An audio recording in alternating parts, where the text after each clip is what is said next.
नमस्कार। मोकामा में तमाम हिस्सों में दिन भर घूमने के बाद शाम को 6 बजने वाले हैं और मैं अनंत सिंह का जो चुनाव दफ्तर है वहाँ आ गया हूँ। यहाँ भीड़ भाड़ है, चहल पहल है और शायद पहला दिन है जब बगैर अनंत सिंह के चुनाव प्रचार चल रहा है एनडीए का। अब सवाल ये है कि अनंत सिंह के जेल में रहने के बाद आपको पता है कि बीती रात अनंत सिंह की गिरफ्तारी हुई, पुलिस ने उनको गिरफ्तार किया, रात के 2 बजे प्रेस कॉन्फ्रेंस हुई है और आज बगैर अनंत सिंह के चुनाव प्रचार चल रहा है या चुनाव लड़ने की तैयारी उनकी पार्टी या एनडीए के लोग कर रहे हैं। आप सभी एनडीए के ही लोग हैं। मुझे आप ये बताइए कि अगर अनंत सिंह नहीं है बाहर, अब तो जेल में हैं और वोटिंग के दिन तक अब बाहर नहीं आ सकते हैं, फिर चुनाव का प्रबंधन, चुनाव की तैयारी, वोट को लेकर के आप लोगों की अपनी राय क्या? नहीं, मोकामा में जो भी चुनावी प्रबंधन होता था उसमें विधायक जी का कोई योगदान नहीं था। सारा चुनावी प्रबंधन हमारे कार्यकर्ता ही करते थे, हम लोग ही उनको गाइड करते थे। तो कार्यकर्ता ही जब सारा करते थे तो कार्यकर्ता तो सब है ही हैं। हम लोग नेता को चला रहे थे, नेता थोड़े कार्यकर्ता को चला रहे थे।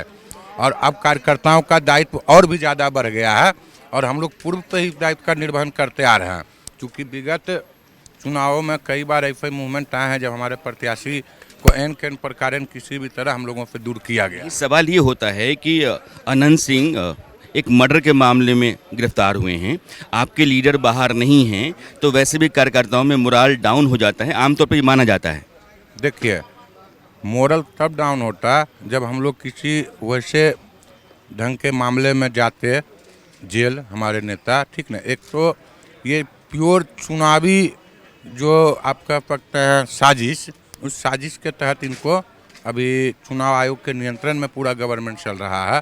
तो चुनाव आयोग का जो दिशा निर्देश था उसका हम लोगों ने स्वतः पालन किया है। ऐसा थोड़े था कि वो भागे हुए थे और पुलिस उनको कहीं से जाके अरेस्ट किया है। आप ये कह रहे हैं कि एक साजिश आपके नेता के खिलाफ की गई। हाँ। जो वीडियो दिखाया जा रहा है उसमें आपके नेता का काफिला है, उसमें दुलारचंद यादव को गाड़ी से घसीटा जा रहा है। कहा यह जा रहा है कि वीडियो में अनंत सिंह भी दिखाई पड़ रहे हैं और उनके लोगों ने उनको घसीट करके मारा और थार से चढ़ा करके उनकी जान ले ली।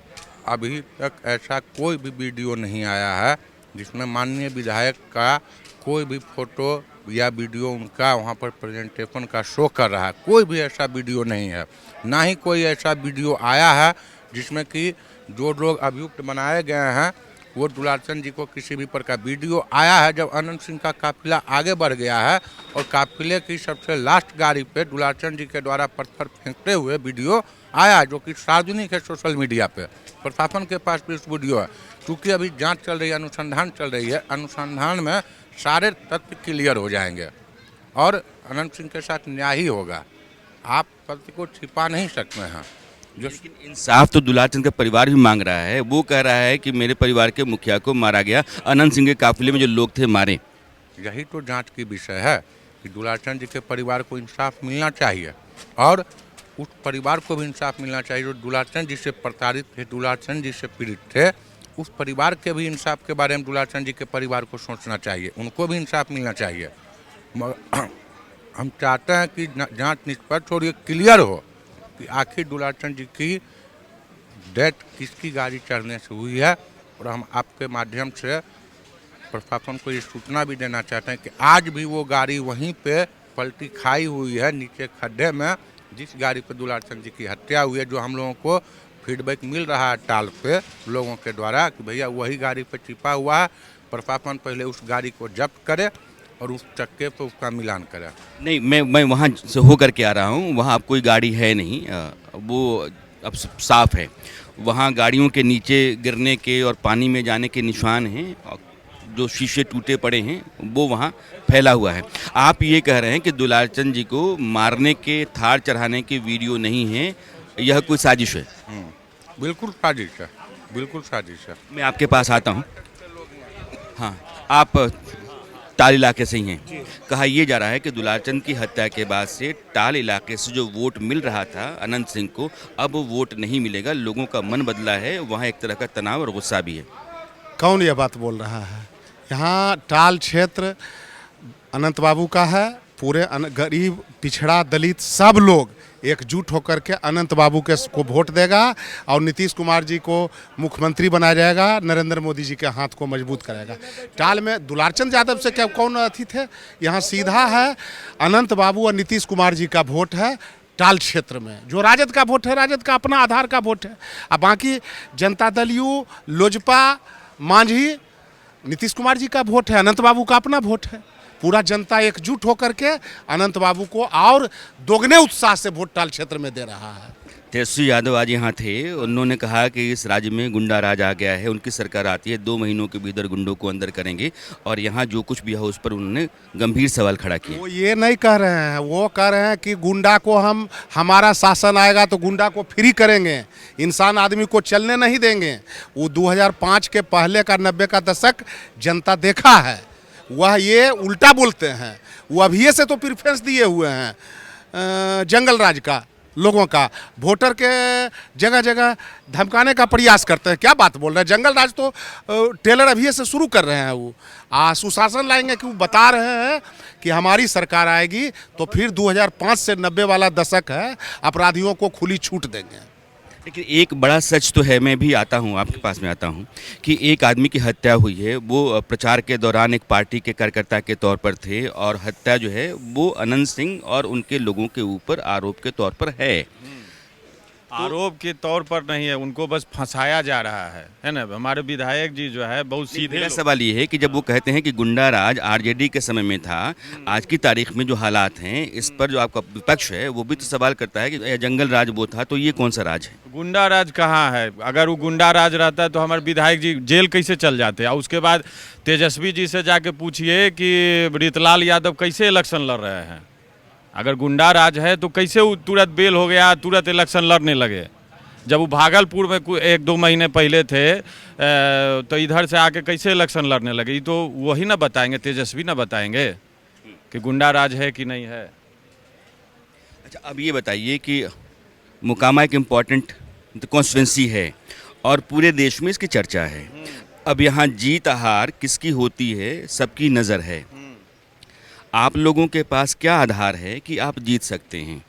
क्योंकि एक बहुत ही संगीन आरोप आपके ऊपर है, आपके नेता अंदर हैं, आप अपनी जीत कैसे सुनिश्चित कर सकते हैं? जैसे हमारे नेता हैं, मान लिए कि हमारे नेता है, लेकिन यहाँ जितने लोग बैठे हैं, जितने मोकामा विधानसभा के लोग हैं, सभी अनंत हैं, ठीक है। और हमारे जो नेता हैं वो सब जात को लेकर चलते हैं, सब को लेकर चलते हैं। हमारे नेता जो अंदर गए ना, तो इससे मोकामा के अगल बगल जितना विधानसभा है सब इफेक्टेड हुआ है ना। सारे लोग एनडीए को वोट करने के लिए मजबूर हो गए हैं।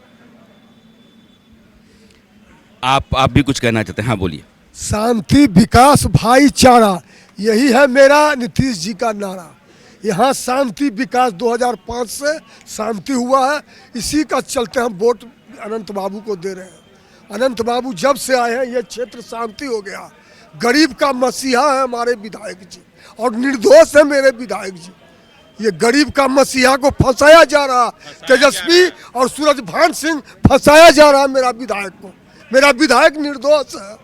लेकिन जैसे आप कहते हैं कि आपके विधायक निर्दोष हैं, वो भी सवाल करते हैं कि दिन दहाड़े लोगों की हत्याएं होती हैं, अस्पताल में आदमी इलाज कराने आता है उसको मार दिया जाता है, कारोबारी शहर में अपने घर के पहुंचता है, घर के बाहर उसको मार दिया जाता है, रोजाना हत्याएं होती रहती हैं। तेजस्वी जी का चाल है ये। सरकार आपकी है, पुलिस आपकी है। तेजस्वी जी करवाते हैं कि जैसे अथी करे कि इनका वोट भाग जाए, मगर शांति, विकास, भाईचारा, यही है मेरा नीतीश जी का नारा।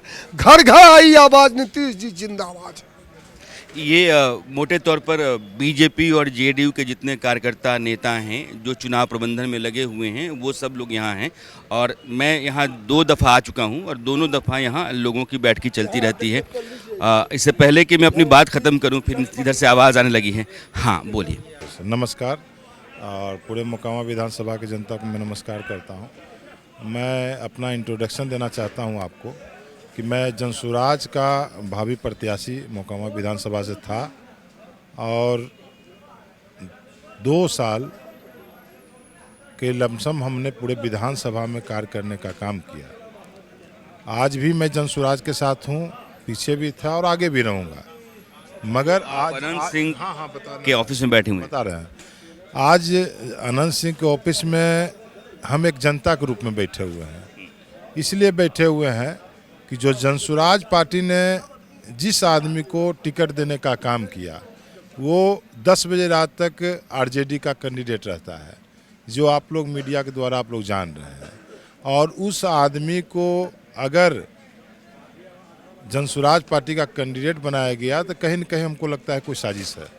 आज आप ये कह रहे हैं 1 मिनट के कि जनसुराज के कैंडिडेट पीयूष प्रियदर्शी वो आरजेडी और जनसुराज के बीच में एक साठगांठ का हिस्सा हैं। हम ये नहीं बोलना चाहते हैं, हम ये बोल रहे हैं कि आखिर कहीं न कहीं कोई पेच है। आखिर जो आदमी किसी ने कंधा नहीं लगाया, एक दिन नहीं लगाया कंधा, और उस आदमी को जनसुराज का प्रत्याशी बना दिया जाता है, तो हमको लगता है कहीं न कहीं ये कहीं से डील किया गया है। और ऊपर लेवल का चीज़ है, इस पर हम ज़्यादा नहीं बोलना चाहेंगे। मगर उसके बाद भी हमने जनसुराज का दामन थामे रहा और पीयूष प्रियदर्शी के नॉमिनेशन में भी हमने गया, और नॉमिनेशन के दरमियान पूरे मोकामा विधानसभा में हमने जो एक रैली निकाली थी, उस रैली में मैं था। मगर जब प्रचार प्रसार के बारे में हमने जनसुराज के प्रत्याशी पीयूष कुमार से वार्तालाप किया, और वार्तालाप के बाद में हमारा तालमेल उससे नहीं बना, चूँकि हम चाहते थे कि जो भी क्षेत्र में काम हो तो 24 घंटा पहले उसका एक प्रोग्रामिंग तय होना चाहिए, और कहाँ जाना है और किस आदमी के पास जाना है, कहाँ हमारा नाश्ते की व्यवस्था है, कहाँ खाने की व्यवस्था है, तो सारी चीज़ को हमने एक शेयर किया था। मगर उसने इग्नोर किया और हमसे बात करने से भी दूरी बना लिया। हमने जिला अध्यक्ष जो है प्रमोद सिंह, उनको भी हमने इसकी जानकारी दी। जीएसपीटी टीम जो जनसुराज की काम करती है, नहीं आए नहीं, इसके बारे में सुनिए आप क्या है। उसके बाद भी हम पार्टी के साथ में लगे रहे। हमने घोसवरी प्रखंड में काम किया, बहुत जगह काम किया, मगर हमने रवैया जो उसका देखा तो कहीं न कहीं उसके दिमाग में घूम रहा था, पिछड़ा अति पिछड़ा के राजनीति उसके दिमाग में घूम रहा था। हम अगले विचारधारा से थे, अगले जाति से थे, फिर भी हम उसके साथ कंधा लगाने के लिए तैयार थे, क्योंकि हम जनसुराज को हम देख रहे थे, हम प्रत्याशी को नहीं देख रहे थे। उसके बावजूद भी इन्होंने इस ढंग का जो कृत्य किया है, इसमें जानने की बात है। और 3 बिंदु पर मैं बात करना चाहूँगा कि 30 तारीख को विगत जो घटना हुई तारतर के बंसावर घाट में, तो उसमें ये सारी चीज़ को आप दिखा रहे हैं, मगर ये नहीं दिखा रहे हैं कि अगर माननीय जो है नेता दुलारचंद जी की हत्या होती है, तो हत्या होने के बाद ठीक है, मानते हैं कि कोई हत्या कर सकता है, मगर जब शांति व्यवस्था हुई तो उस समय वो कहीं गिरे होंगे, उसका फुटेज नहीं आया। आप सारी फुटेज दिखा रहे हैं, उसको क्यों नहीं दिखा रहे हैं? आप ये क्यों नहीं दिखा रहे हैं कि प्रशांत उसको उठा के गाड़ी में लादा कौन, उस समय की व्यवस्था क्या थी? और सारी व्यवस्था को देखते हुए हमको लगा कहीं न कहीं इसमें दाल में काला है। और इस पर जब हमने बात करना चाहा तो हमसे बात भी करने से कतरा रहे हैं। तो सारी व्यवस्था को देखते हुए हमने साइलेंटली मूड में आज निर्णय लिया कि हम एक मोकामा के नागरिक हैं, और नागरिक होने के नाते हर पार्टी में मेरा दायित्व बनता है बैठना उठना, हर पार्टी में। ठीक है। मोटे तौर पर आप देखिए तो यहाँ जो अनंत सिंह के लोग हैं, अनंत सिंह के बारे में यहाँ आप ये जो बैनर है कि मोकामा विधानसभा क्षेत्र के सुयोग्य एवं कर्मठ समाज सेवी प्रगतिशील जेडीयू उम्मीदवार अनंत कुमार सिंह आज की तारीख में जेल में हैं। उनके साथ जो लोग हैं कहते हैं कि उनके जाने से कोई फ़र्क नहीं पड़ता है, हमारी तैयारी पूरी है, जीत का दावा है। जिस तरीके से दुलारचंद का परिवार अलग अलग वीडियोस दिखा करके अनंत सिंह और उनके भतीजों पर हत्या करने का आरोप लगा रहा है, उसी तरीके से ये लोग भी कुछ और वीडियोस दिखा करके कहते हैं कि ये आरोप सरासर गलत है, एक साजिश है जिसके तहत अनंत सिंह को फंसाया जा रहा है। और एक सवाल है कि वो वीडियो कहाँ हैं जिसमें दुलारचंद को मारा जा रहा है, या उनके ऊपर गाड़ी चढ़ाई जा रही है, या फिर उनकी बॉडी को गाड़ी में जिन लोगों ने लादा, वीडियो कहाँ है? तो दोनों तरफ से सवाल हैं, संगीन है, जांच का मामला है, पुलिस जांच करेगी, अदालत में सुनवाइयाँ होंगी। अब ये चल रहा है, इस बीच में चुनाव हैं, और इस हत्याकांड को लेकर के आप मोकामा में एक तनाव हर जगह महसूस करेंगे।